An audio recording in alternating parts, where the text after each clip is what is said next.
Mekeni, manyaman na naman.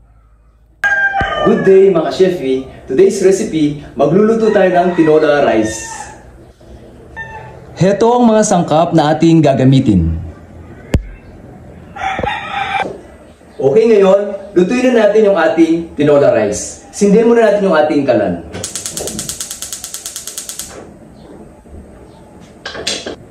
Sa ating kaldero, pag mainit na yung ating oil, ilalagay na natin yung ating garlic.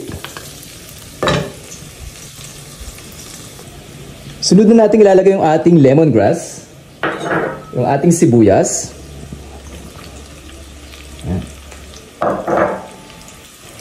ilalagay na rin natin yung ating ginger. Yan, saute lang natin hanggang sa mag-slightly brown yung ating bawang at mag-translucent yung ating sibuyas.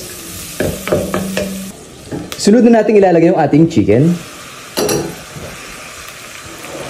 Season lang natin ng konting salt to taste.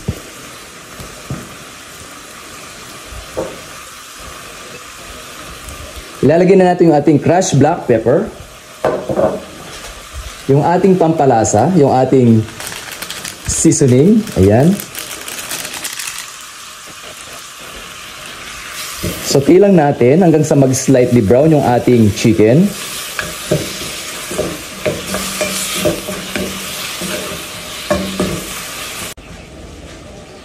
Ngayon, ilalagay na natin yung ating sayote, yung ating dahon ng sili,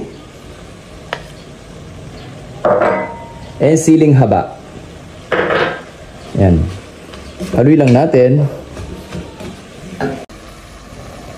Okay, ngayon ilalagay na natin yung ating rice.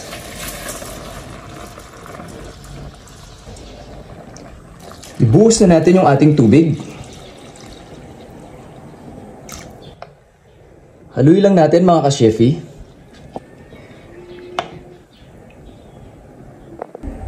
Ngayon, takpan na natin at hintayin natin maluto yung ating tinola rice. Luto na yung ating tinola rice. Ayan, may 2-in-1. May rice ka na, may ulam ka pa. Mekeni, manganta na. Sana po nagustuhan yung ating recipe for today. Thank you for watching.